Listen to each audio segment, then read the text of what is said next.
And how many bids do you see this league getting maybe at the end of the season? It could be one of those situations where I think the league could get, up to 5 to 6 bids. I think when you look at the Big 12 overall, I think the league is going to be very deep. You look at the top there with obviously Texas Tech kind of leading the way, and then certainly Baylor.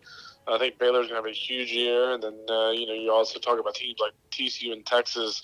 I think both those clubs as well have a chance to do something pretty special. So, we talk about those 14, and then you look at Oklahoma, Oklahoma State, even West Virginia with Alec Manoa in the Friday roll for the Mountaineers. They've got a chance to be really good as well. So this is going to be a very strong year, I feel like, for the Big 12 Conference. How big do you maybe see the gap between them and Texas Tech?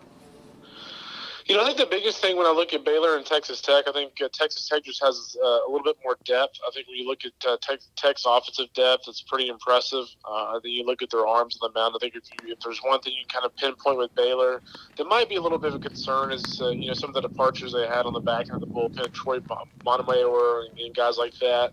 Obviously, that's a question mark. I know they're expecting Nick Lofton to kind of step in there and take over one of those key reliever roles, maybe from shortstop late in games.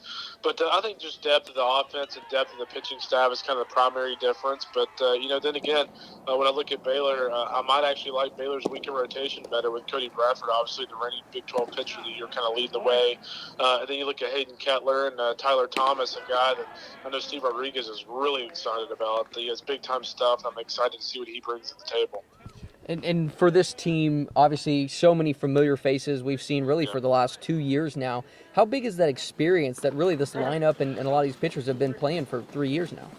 Yeah, it's huge, and I think what you're going to see this year is kind of the cultural change in that Baylor program. This is a program that went through some hard times unexpectedly, and these guys have tasted success the last couple of years, and so I think with the return of Bradford and certainly Wenzel and Richard Cunningham, Shea Langoliers, TJ Ragusi, the list kind of goes on.